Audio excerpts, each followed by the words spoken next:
Raging Entertainment. Hello, hello. Awesome. Hello. Hey, what is up? Same old, different day. Well, not really. I'm actually going to New York tomorrow morning. Oh, shit. Nice Nice. mustache. Well, thank you. I actually just earlier this year shaved mine off, as Charlie can tell you. I run a handlebars myself. Nice. Yeah, I started pumping these about a year and a half ago, just over 2 years ago, and I was up for the Underground Railroad, so I was like, all right, I'm gonna get this bitch going, and and I ended up booking it, so it was worth it. So no, I had it going on during when I shot The Watchmen, but they trimmed it down a whole bunch, and I was like, you sons of bitches. How many episodes were you in Watchmen? Just the one. Just the one? But I was in the best episode. I was in This Extraordinary Being. Nice. Yeah, it's the origin story. Oh, sweet. Okay. Yeah, I watched the movie years ago, and I felt like it kind of dragged, I think, like a lot of people thought. I remember very desperately wanting to be in that movie, and I was at Comic-Con. I think it was 2009, and they were still trying to catch Richard Nixon, some of the lookalikes. So I was like, I could do Dick Nixon. Come on, bring me in. And they wouldn't do it. And I was a fan. And then my agent called me up and said, hey, there's a small part in a show, and it's Fat Man in Crowd. Would you like to read for him? And I'm like, no. And she's like, no, you want to read for it? I'm like, no, I don't want to read for Fat Man in Crowd. And she's like, you want to read for it? And she's like, it's a show called Brooklyn. I said, I don't want to read for it. She's like, it's The Watchmen. And I'm like, Fat Man in Crowd it is. Yeah. Nice. So I went up and I auditioned, and it was just a couple lines. I was originally supposed to be looking at Amy Smart in episode 4, and I'm like, what are you arresting him for? He's a hero. And then she said something, and I'm like, fuck you, bitch. But I changed all the dialogue around, and I made it so she was actually doing something wrong. And then I tried to get the crowd to chant with me, and I'm like, it's not right, it's not fair. And the director was like, whoa, whoa, whoa, Attica. And then I left, and they were like, you didn't get the part. And I was like, fuck. They're like, no, they want to give you a bigger part in another episode. And I was like, oh, hell yeah. And that's when you got the desk sergeant role. Yeah, because I didn't mind desk sergeant. Normally, I won't do a role if it doesn't have a name, unless it's a project I really want to be on. But this particular instance, it's a comic book panel, so yeah, absolutely, I was totally down to do that. Nice. Especially for the character that I got to play, because I was one of the few non-racist, cops in the show, and I was warning our hero, who's you got to check it out. This goes more along the lines of the comic book than the movie does. Oh, cool. Well, that's awesome. Yeah. I haven't gotten to watch it yet, only because I think it's HBO Max that it's on, right? Yeah. Yeah, I don't have HBO Max, so I don't know where I can watch it. Well, through Amazon. Oh, Amazon? Okay. Yeah, you just rent it for that particular amount of time, I think it is.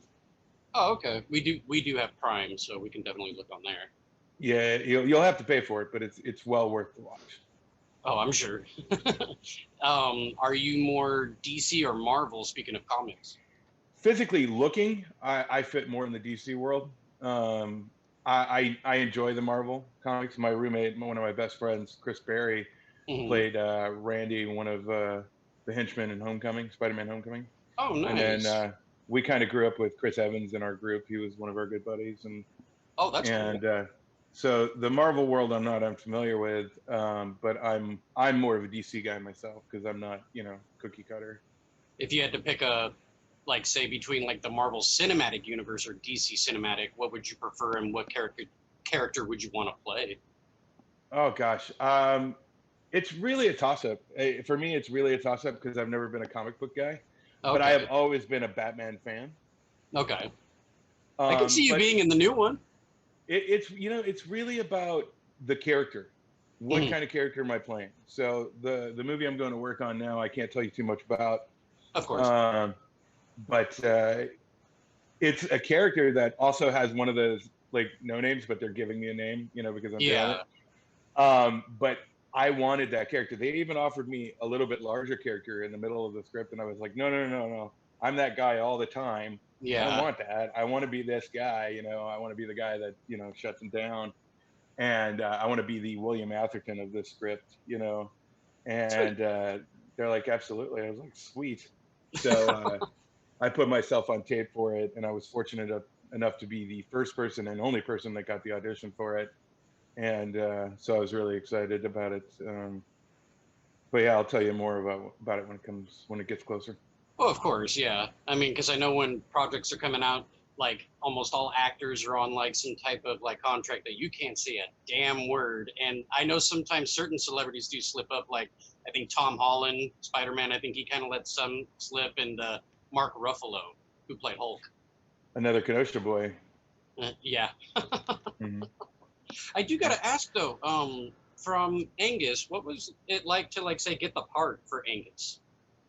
I was a little surreal. I mean, are you familiar with how I got the part? No, I'm not actually. I was in a Wendy's in Lake Forest, Illinois, around midnight. We were just coming home from the Velodrome in Northbrook, Illinois, back on our way to Kenosha, Wisconsin. And a guy came up to me and he says, "Hey, man, you're pretty funny." And I had all these people laughing behind the counter because they were friends. And it's like, you know, at midnight, 30 people laughing at me, and this guy's wondering why the hell he can't get a burger. Uh-huh. And this just happened to be he wrote Dragonheart and he directed Angus, and Oh, nice. he also wrote and directed Space Invaders, which was one of my favorite movies at the time. Okay. And he comes up to me and goes, "Hey, man, would you like to be in a movie?" And I'm Uh-huh. like, "Are you hitting on me?" And he's like, "What? What? Why?"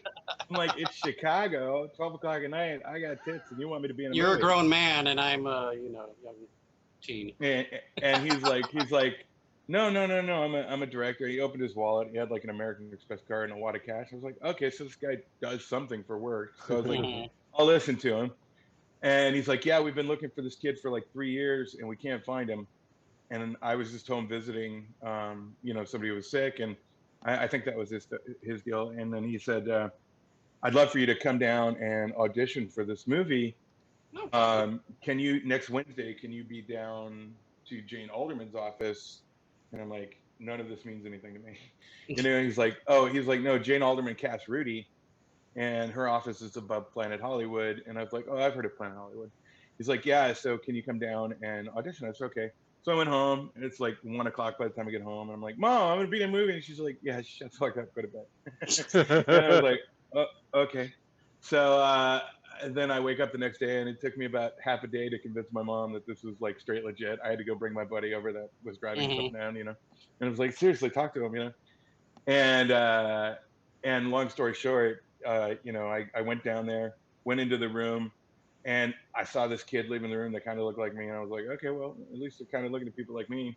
And then I looked at Hmm. the chairs, and they were all like double wide, and I was like, "Okay, so I'm at home," They're looking you for a know. fluffy kid.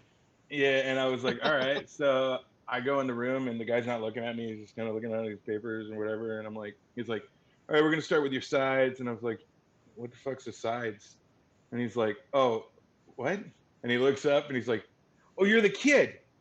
I'm like, uh, "Yeah, I would assume so. I'm the only one in the room." Yeah. And he was like, "No, no, sides are like mini scripts." And I said, "Oh, okay. I don't have that." And he's like, "Yeah, yeah, yeah. I realize." And he's like, "Tell me about yourself." And I did some impersonations, and he thought that was really dope. And he said, "If I give you some sides, would you learn the lines and come back and do an audition for Jane? I won't be here." And I was like, "Damn it, I'm not going to get this."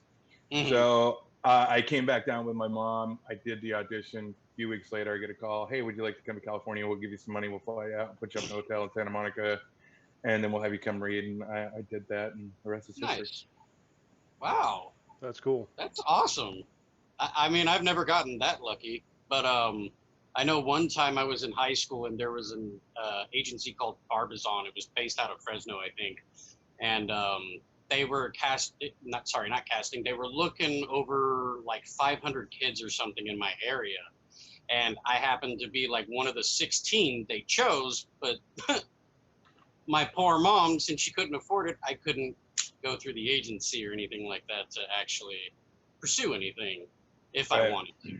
So it was a pain in the butt, but you know what? Things happen for a reason, so I just took it as whatever. Well, you and I have a similar face, so I'm really glad you didn't make it. And I just this is yeah, my I've known Ben here like about 20 years now. Ben, it's good to meet you, man. I like your backdrop there, buddy. What is that from? Skyrim. Nice. My backdrop is actually part of a cartoon that I'm creating with a friend of mine. We just Oh, finished cool. writing 10 episodes Right on. and getting our cast together. We got Michelle Prada, looks like Jackie Tone. God, who else did we get? Jeff Pope, Chris, my buddy in Angus, his wife. We got a cast of about 22 right now, and we just finished our first table read for the first two Nice. episodes of the pilot. Cool. So that's my entry into really being into the comic world. It's making my own cartoon. Cool. That's cool. Hmm. Do you watch any of like Cartoon Network shows? No, but I hear that. I mean, I used to watch. Gosh, what was it? Aqua Teen Hunger Force. Oh, I loved Love Aqua that show. Me raw make the money, see. And so Wow. I lived That's in not how F-bombs are dropped, you idiot! nice. I lived in Cali, man, and I worked at. I was still acting, but when I was doing Who's Your Daddy, I was working at Urban Outfitters in Santa Monica, and I did their loss prevention there, and I would hang out and then all my coworkers were like, Charlie, dude, you gotta check out Aqua Teen Hunger Report. I'm like, I don't know what Aqua Teen Hunger Report, you know. And they're like, they're like, it's about food, and I'm like, all right, I'll check it out. What's that? So we checked it out. I was like, this is funny. But what we're doing here, I can't really get too into detail about it yet. Of course. This is about as much as I can show you because that's as much as is online. We have a website too. You can like buy shirts and stuff as we get started. It kind of came out of Christopher Heiliger, who was the Reverend at my first wedding, and he hit me up. I think it was I just finished the Underground Railroad, came back home, and my roommate was like, dude, we got to go into quarantine. So copy that. And about 3 days later, my buddy's like, hey, are you ever going to help me out with a voice on this show? And I was like, yeah, tell me about it. And he showed me this little 4-minute shorty shot doing animation. And I was like, this is really slow and boring. And he was like, yeah. And I was like, what's your first episode about? And he told me, and I was like, no, dude, that's your whole first season. And he's like, what? And then for 4.5 months straight, every Tuesday and Wednesday, we'd get together and we outlined 10 episodes, all 15-minute episodes. Nice. And then I played it for an executive producer friend of mine who was like, what did I just watch? And this is called the Dream Team Machines. And he's like, what did I just watch? And he's like, I want to watch that. And he watched it like 6 or 7 times while we were just sitting there. And he goes, that's weird, because we had already, what had happened was Chris and I came up with a pitch to talk to him about, but I realized Chris isn't a very strong reader. So he's very creative. Not either. Yeah. So I was like, you know what? I'm just going to, and he had sent me all these like little backdrops and little trading cards of the characters. So I made basically a storyboard with all the trading cards and did these weird things with it. And he watched it. I did. And he goes, how many weeks have you been working on this? I was like, 4 hours. And he goes, what? I go, yeah, I did all the voices and stuff for it. And he's like, this is amazing. And I'm like, yeah, well, so, okay. You know, and then we got a whole, I showed it to a bunch of friends and they were like, yeah, I'm on board. And everybody was like, you know, sending me voices and all that stuff. And Chris was approving them. And we made our partnership and did all the legal stuff we had to do. And and we made a show. And then we got another one in the works with another friend and a couple of animation companies that are interested in working with us. But awesome. I want to get the money first and be like, okay, cool, let's do it now, you know? Well, of course, yeah, because it's always good to be like financially ready to be able to pursue a project like that. I even do voice stuff in general, just because I always heard you do it. I watched some of your shows. Oh, nice. I don't go on a show without doing my homework first. Nice. Oh, okay, nice. Appreciate it. Yeah. Are you a gamer at all? Not at all. Really? Just shut me down. Sorry about that. I was about to say. No, I'm not. Bye. Click. No. No, man. I'm not a gamer. I'm a constantly have to be doing something guy that's productive. Meaning I have to feel accomplished with what I did. Yeah.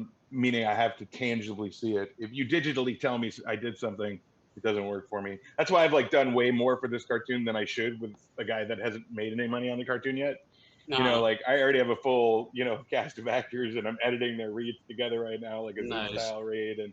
And you know, it's been pretty insane. But I've also, in the meantime, just kind of been working on my social media presence a little bit, because when I did Teenage Bounty Hunters, you can find me in episode I think 6. Episode 6. Death is Bad, and I played that character, and I got like a bit of a younger audience that started following me too. So I was like, oh, cool. Well, I love my Instagram because I used to have a show for CBS Mobile back in the day called the Charlie Talbert Show, and it was like YouTube in my brain. And it was just all my friends coming in. We'd make these different skits, and they were like 3 minutes, and it was on the phone. So back in the day, I had a mobile show back in 2008 that beat out Letterman and fucking, beat out Big Brother, and they were like, oh yeah, we'll give you another season. And then what was Big Brother like? Well, Big Brother, Big Brother, right? I mean, I know of the show and stuff. I've maybe so seen I beat them out in their ratings for phone. Calls. Nice. Yeah. Okay. So we did really good, and then we got picked up for a 3rd season, but then CNET bought out CBS Mobile, and my offices were next to Ferguson, so I would steal all of his guests that were on. I'd have Coolio on and Fonz and all that stuff. Oh, nice. And then somebody found out they were getting fired and decided to put porn up on the website. So when you clicked on the news, you got some weird stuff in a parking lot. So all the shows got canceled, and it was just regular porn, but it was CBS, So CBS was very protective, and they shut that down very quickly. Oh wow, okay. Damn. So they were like, no more content, and then they were trying to offer me another show, but by that point I was working on some movie or something like that, and I quit acting for about 6.5 years, and then I moved to New Orleans from behest of my buddy Chris Berry, and he was like, dude, you got to come down here. You got to come down here. We're both in that new show, Your Honor, coming up. Oh, okay. He has a quite larger part than I do, but because we have the same agent and everything, and it's shot down here. I was able to go in on it, and I nailed my audition. So it's like, sweet, cool. I get to work, and it was cool because I kind of there's a connection between me and my roommate in this particular show. Nice. And then we also both worked on the Underground Railroad, so it's pretty sweet. So we get to do a lot of projects together. Right on. So you didn't act for 6 years, is what you said? Yeah, I quit for 6 years. I was a haberdasher. I used to manage. I used to be a loss prevention captain for all 26 Joseph A. Bank clothiers in Southern California. Oh, nice. And then I used to manage. I opened the Glendale store. I managed Riverside and Thousand Oaks and Pasadena and Santa Anita. And I had been doing clothing on and off since I moved out to California back in '97 after high school. Because you get to be, it's the same. I did haberdashery because it's the same reason you get to be an actor. You get to, be there for the biggest moments in a person's life, whether they need to cry, laugh, go to a wedding, go to a funeral, whatever. Then I became a reverend. So I've done about 27 weddings now. Wow. So you're licensed to wed people. Oh yeah. Jack Daniels hired me to come do these parties called Motel Number 7, and I would marry people before the parties. Damn. That's awesome. Go to Vegas, and either go to Vegas or where'd you say you're at now? I didn't. Oh, where are you at now? New Orleans, I think you were saying? Yeah, sure. Yeah, I'm in New Orleans. Okay. We'll go with that. Anywhere. I think it'd be cool to be married by Charlie Talbert. There you go. Mind if I smoke? Will this bother you? Oh, no. As long as you don't breathe in our face, Okay. I only smoke when I get cigarettes. All right. So have we started? Let's talk stuff. What are we doing? Oh, we've been talking the whole time. Oh, yeah. Great. I should probably put some clothes on then. Well, it's nice that in Zoom you don't have to wear pants, Oh, yeah. Oh, sweet. Just take those. Yeah. There we go. Just don't stand up in front of the camera. You'll be all right. Hold on, let me get you guys something here. Gotta go grab something. Yeah. I think we just got an exclusive here. Nice. Yeah. Unless you. Charlie Talbert's good side on camera here. Yeah, there you go. Wow, I think that's the first time it's ever been referred to as my good side. So I did say my first wedding, didn't I? All right, go ahead. You did say first wedding earlier, yeah. Back to when we were talking about Aqua Teen Hunger Force, the reason why I had asked that question earlier about Cartoon Network, and when you brought it up, if they were to ever do a live action, I could totally see you playing Carl. I can see that. I think there's so many other people that could play Carl way better than I could. But I would give it my damn heartiest attempt. I Yeah, actually of do a course. good Carl myself. And funny fact, by the way, I drove Go on. bus for 5 years. And during that time, there was about a 2 year stretch where I had a certain outgoing message on my voicemail for my cell phone. Uh, and I finally realized when I answered the phone once that I happened to be on a layover. And that's when I suddenly realized the reason I was getting lots of just random calls and nobody leaving messages was apparently my friends and family were all telling people to call my number just to listen to my outgoing message and telling them, oh, by the way, he's a bus driver. And that was because it was the outgoing message where Carl is ranting. It's the Bart Oates episode. Do you remember that one? I don't, but go ahead. Okay, so Carl, he's being haunted by the ghost of Bart Oates because basically Bart Oates like blames him for the loss of his career or whatever. Right. So Okay. I so there's a vaguely scene where he's going, all right, do over. I am glad that the forensics could not match the paint on your face to the paint on my fender. But I'm sorry that you had to pay the ultimate price for not looking both ways. I did not wave you on. I was flipping you off. Nice. Good job. Thank you. He's actually really good with the show Metalocalypse that was on Cartoon Network too. He does. I've those never seen it. Oh, you've never seen it? No. It's a pretty I don't good watch one. a lot Very of TV. dark humor as well, but yeah, I can do almost all the voices from that show. So Oh hell yeah. you got a fictitious metal band basically, and in the very first episode, their chef gets chopped into pieces in a helicopter accident, and so they've got him in pieces on life support, and they Wait, got to figure out how to go. spoilers. What's that? Spoilers. Yeah. Go ahead.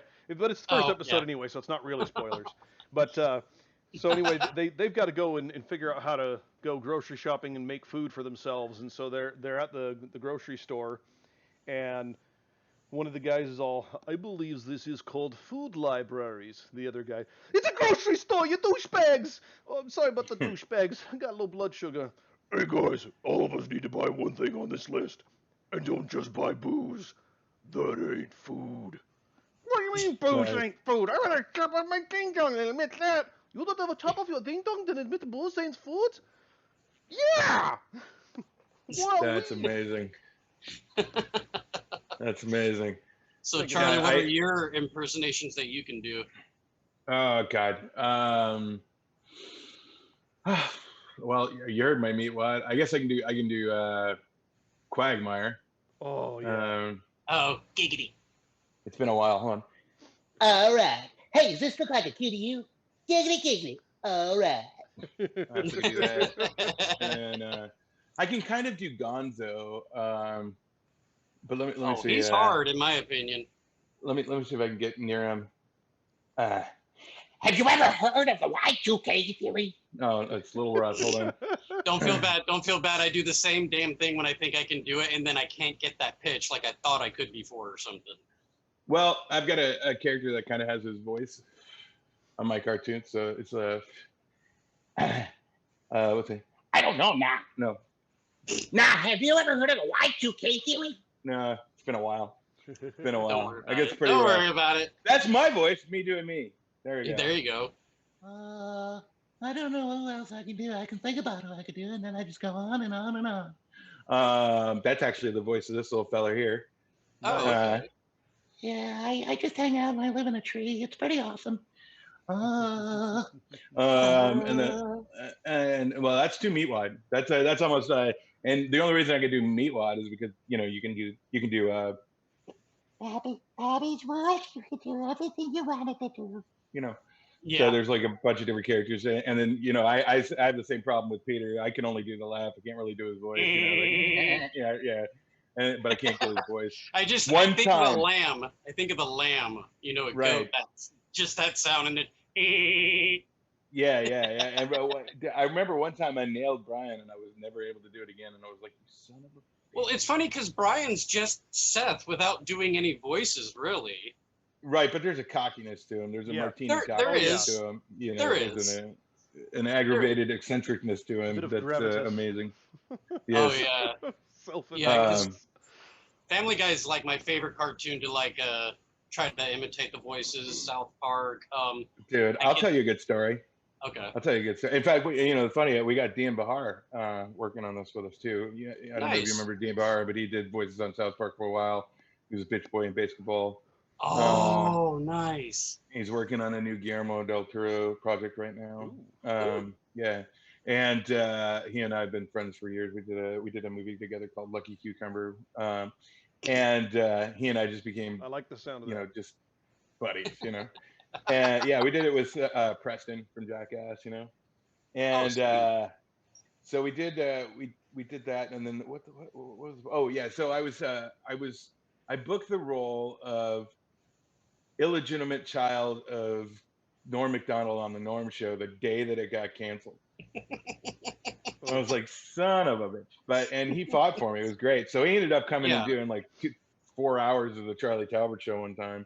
Sweet. And but one day, me and my buddy Steve Monroe, you might remember him from like Crazy Ex-Girlfriends or whatever. He plays the husband of the best friend. And he and I were at the Walk the Line premiere or something like that. And Norm comes up to me, and he's got this guy that looks kind of familiar with him. And I was really into Family Guy at the time, so I was walking around with my Family Guy mug and my Family Guy shirt on. I had a Family Guy hat on, and so I'd go, I'd go with a mug everywhere, and Norm's like, oh yeah, Charlie, how you doing? I was like, oh hey Norm, how are you, man? It's good to see you. It's my buddy Steve. And then his buddy looks at me and goes, tell me, what do you like about Family Guy? Say over a show like, I don't know, The Simpsons? And I was like, well, I would tell you that Family Guy is like a cartoon that The Simpsons would watch. It's because it's so fast paced, and he goes, Norm looks at me and goes, yeah, Charlie, I want you to meet my friend Matt Groening. I was like, and I looked at him, I was like, I stick by it. I ended up playing poker with him not too long afterwards, but it was pretty hilarious. I was just like, It's funny, when I was a kid, I was always people would point at me, hey, you look like Doogie Howser. And I would never get Neil Patrick Harris. It was just always Doogie Howser. Nice. Always. And for a while, until like maybe my teen years, I was always hearing that. And then I would hear like, oh, you look like the singer of a band called Five Finger Death Punch, or Chester Bennington of Linkin Park. And when I heard that, I was like, bullshit, I don't look like Chester. Nice. I said, because Chester's awesome. Chester's one of a kind. I don't see anyone looking like Chester, But may he rest in peace, because he is one of my favorite singers, along with Five Finger Death Punch, the singer Ivan Moody, Slipknot, Corey Taylor. Are you even into metal bands, or what kind of music are you into? Everything but metal. And I like, well, I tell you, I go to Lightning in a Bottle every chance I can. I like EDM. I like classic rock, like 50s, 60s rock. Okay. I like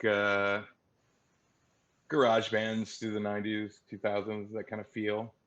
Nice. Anything kind of trendy, I'm down with, because I like my life to have a soundtrack. Same so here. Pretty much everything I do, I'll throw some tunes on and roll with it. But I can't go metal. I'd have a panic attack when I listen to metal. Did you try? Because all my cousins listen to it. But I used to get in trouble. My grandma, my cousins. I lived in the house with so many girl cousins at one point, but 3 guy cousins especially. And I would steal their tapes, put tape over the bottom so you could record on it. And then I'd go down in my basement to my little Pepto-Bismol self-painted like fucking nightstand with the bat symbol on it, and I would pretend I was running my own radio show, and then they'd go to grandma and be like, Charlie recorded over my tapes. I was like, I didn't do it. And then she'd play the tape and be like, hey, this is Charlie, listen to the oldies here on W in the Basement Radio. That's right, I'm recording over my cousin's tape. Cutting. We didn't really. We got some network. I remember grandma like. Oh, there you are. You're back. We almost lost you for a moment there. Network. I remember my grandma. I'm with you. I remember my grandma shattering having one of my aunts shatter my cousin's stereo for playing "Shout at the Devil." So. Oh damn. So it was never really my thing. Damn. Like me, I mean, yeah, don't get me wrong, I love metal music, but I listen to about everything. I'm not a big fan of country, but I do respect it. Um, and there are some artists I do like. It's kind of like the same thing with all genres of music. It just depends on what gets your attention more, I guess. I even like cultural music, like I like Irish music, the Celtic stuff, and I even like African music. It's, to me, awesome music. Oh yeah.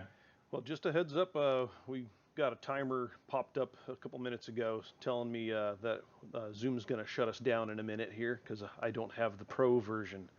So, just, What? yeah. All right, you got 2 minutes to get it done. Ready and go. We got 8 minutes. 8 minutes and counting. 8 minutes. Okay, we've got 8 minutes. All right. Well, here's a good question then. From the days of the movie Angus, when you worked with Kathy Bates and George C. Scott, what are your fondest memories with them? Kathy Bates was assuredly the first day introducing me to herself and having me pick out the cover to Dolores Claiborne because she had final say so. And so she let me pick the cover with the house on the hill and everything like that. And as soon as I picked it, she called him and said, "That's the cover." And then George C. Scott, God, one of my favorite moments again was just meeting him. He gets out of the car and I'm playing basketball in my newly acquired Jordans, which I physically was not capable to wear, nor should I. And he gets out of the car, limo, and he goes, "Well, you must be Charlie." And I go, "General Patton knows my name?" And that was pretty awesome. So I would say those were two of my favorite moments. That's awesome. Yeah, because when I watched the movie, like the chemistry that you and George had was awesome. Like, was he like a fatherly figure to you? He was very, very patient and very, very giving as far as an Nice. actor goes. So it was really quite a lovely thing. And then it turned out my aunt had stolen all of the backs of the chairs after we had finished, and they thought I did it. So they ended up Oh, canceling a trip on me at one point, and they're like, "You stole this?" I was like, "I didn't steal anything." And about 4 years ago, my cousin found them Oh gosh. and said, "Hey, I found those two VCRs that were missing, and the backs to your chair, Chris's chairs, George C. Scott and Kathy Bates." So I sent George C. Scott's off to Chuck Roven, who you now know is like a producer for Charles Roven for DC and all that. okay. And he was a producer of Angus, and I sent that off to him to make sure it gets back to the family, or he keeps it. And then I sent Kathy off to her, and Chris off to his as a birthday present. And then I had mine, and I was like, "Hey, I got my chair back. Thanks, Aunt Lee." You know, so yeah, that was crazy. But Do you have a favorite Kathy Bates movie? it's gotta be Angus. It's got to be Angus. Yeah. What are you How talking did you about? like her in Misery? Oh, I there you loved her go. in Misery. Yeah, I thought it was great. She reminds me so much of my actual mother Oh that gosh. I was like, yeah, this is dead on. Oh God rest gosh. her soul. She just passed away on Valentine's Day. Oh, Uh, I'm but sorry. why? What'd you do? I didn't do anything. My Um, condolences. There you go. there it is. No, but my mom had a streak in her, and I was like, yeah, this is a good mix. They cast her well. But Kathy Bates was a sweetheart. My favorite movie of Kathy Bates, besides Angus, is a movie called A Home of Our Own. It's with Edward Furlong. Yeah. Familiar. I'm It's a familiar. favorite of mine. I mean, her and Edward, I felt like had a really good chemistry in that movie too. Do you know Edward personally? I know friends of mine do, but he was never part of my circle. Oh, okay. Because I was just curious since you worked with Kathy. I can't remember if Home of Our Own was before or after Angus. So. I don't know. Kathy Bates cracks me up in The Water Boy though. Oh God. She was really good in Waterboy, and I'm trying to think of what else she was in where she was nude in a hot tub. That was What? kind of Oh, what was that? That was a Oh infamous hold on God. thing, you know. with Matthew McConaughey, I think. Failure to Ah, Launch, maybe. Oh, it could have been Uh, Failure to was it? Launch. yeah, I think it was Failure to Launch because both. I know it one or no, it might not have been that. Maybe it was because I'm thinking of what's his name used to be the quarterback for Steelers that was naked in that movie. Uh, Fuck. I About can't Schmidt? remember. About Schmidt? no, yeah, it was probably about Schmidt. Because I just did a quick Uh, search here just now. yeah, it's about Schmidt. And then who am I thinking of? Quarterback for Steelers. does announcements, bald, blonde, funny guy.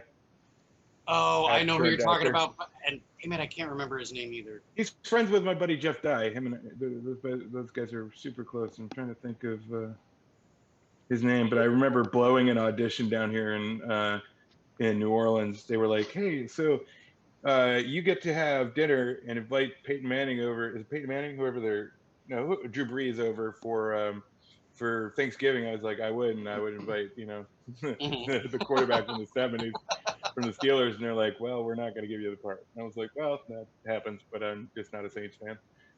Sorry, I'm not really a football fan at all. It's just I can't really stand who dat a lot. So Steelers, I'll pull. One of your friends from back but when. God bless Oh, the Saints sorry. fan. Go ahead. God bless the Saints fan. Real quick, because I don't there's want us some to get serious cut off passion. here. We're down to under 3 minutes now. Yeah. Mm-hmm. Brendan, I believe you knew from when you used to live here in California, his Wet Movie One YouTube channel. Oh yeah, absolutely. Yeah. Mitchell. He wanted me to talk to you about a recent movie you did. I think that was from this year. I think it was like called Max Reload or something like that. Max Reload and Another Blasters with Kevin Yeah. Smith, Greg Grunberg, directed by Jeremy Tramp, Scott Condit with Lynn Shay. That's the third movie I've done with Lynn now. And Tom Plumley is our lead character, Hassie Harrison from Tacoma FD. That just came out a few months ago. You guys can check that out on Amazon, iTunes, etc. It is awesome. It's got the sensei from Jesse Cove. It's got his dad, who's a sensei in Cobra Kai. Nice. A Karate Kid. It's a great movie. If you love nostalgia, you're gonna love the hell out of this movie. Awesome. But I worked one day on that as Fire Chief Klein, Ernest Klein, and they named me that after the writer of Ready Player One. Oh, nice. Yeah, That's awesome.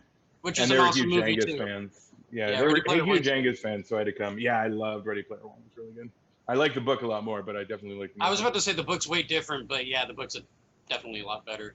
But you know what, Charlie? Thank you very much for hanging out with us, talking to us and stuff. I know we're like basically down to the last like minute, so to speak. Yeah. But if you want to say anything real quick, let the people know what you got going on or not going on, basically. I keep everybody up to date. Check me out, Charlie Talbert _performer on Instagram. Stop by. That's usually where I'm most active. My Facebook, I'm not super active on it, but definitely on my Instagram. Come hang out, talk to me. Usually I'll respond, obviously, because I'm here. There you go. So, We will add that link on the description as well. Yeah, please do. Definitely. Come follow me, hang out. We'll shoot the pucky. And I usually kind of keep people up to date on what I'm working on. The next thing coming out is Your Honor. For Awesome. CBS Showtime, and that's going to be a blast. So. Well, it has been a pleasure, and before it cuts us off, it's been fantastic. Really enjoyed it. Oh, Thanks for having me, guys. This has been awesome. It's I appreciate it. Thank you. Thanks, Charlie. Absolutely. Bye, guys. Thank you. Take care. Easy. Awesome.